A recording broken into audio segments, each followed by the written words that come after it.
behind-the-scenes men and women who manage our workplaces and offices, and yet too often their job doesn't appear to be as important and influential as it is.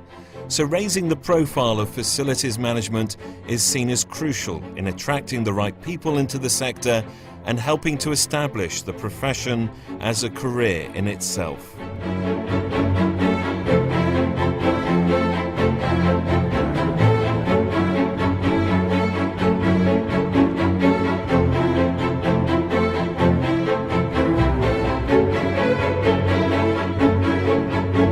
Birmingham's bullring dominates the city centre. There's the equivalent of 26 football pitches of shops, boutiques and restaurants. Thousands of people work here, millions of people enjoy coming here, and making sure the building operates efficiently around the clock is one man, the facilities manager. This one, back in here. No 2 days are ever the same for Colin Bradford. Today he's inspecting the building's fire alarms, and there's also the small matter of a water leak to attend to. But part of the appeal of his job is the variety of challenges he has to deal with, including the more unusual ones. I mean, one of the main calls is we get calls for pigeons that find their way into the building. So as daft as it sounds, you're then chasing a pigeon around the building trying to get it out. Because the last thing people want to do is sit in the restaurant and have a pigeon flying above them.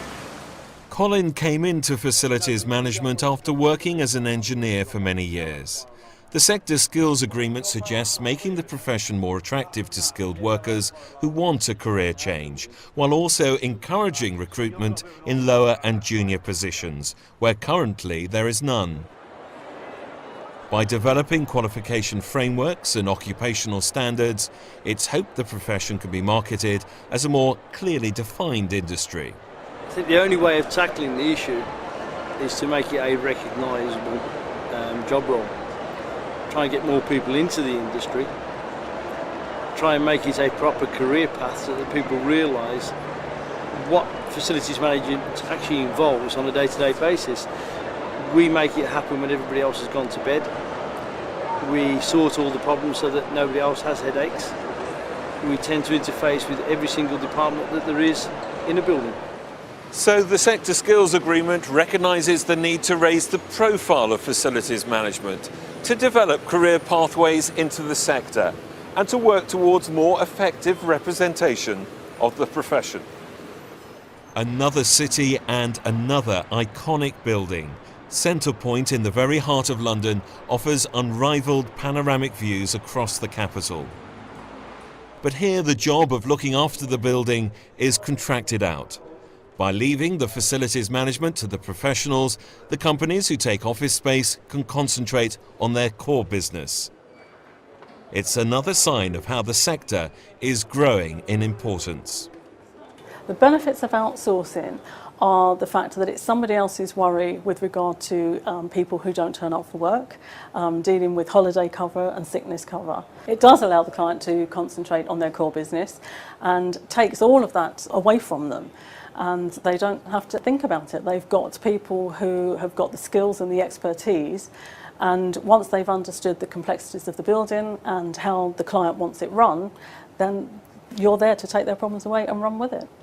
In many ways, facilities management is a young, dynamic and fast-growing industry. But again, like other professions, there's an ageing workforce. 37% of those working in the sector are aged 50 or over, compared with just 25% in the UK economy as a whole. By opening up the field of facilities management to new groups and raising awareness of it in further and higher education, the facilities managers of tomorrow can enter the profession. The reason that facilities is traditionally seen as an older person's game is because of the experience that is needed to be in facilities. I myself personally started off as a receptionist, then it got to the stage where, could you help out here? We're having an office move, could you help out with the office move?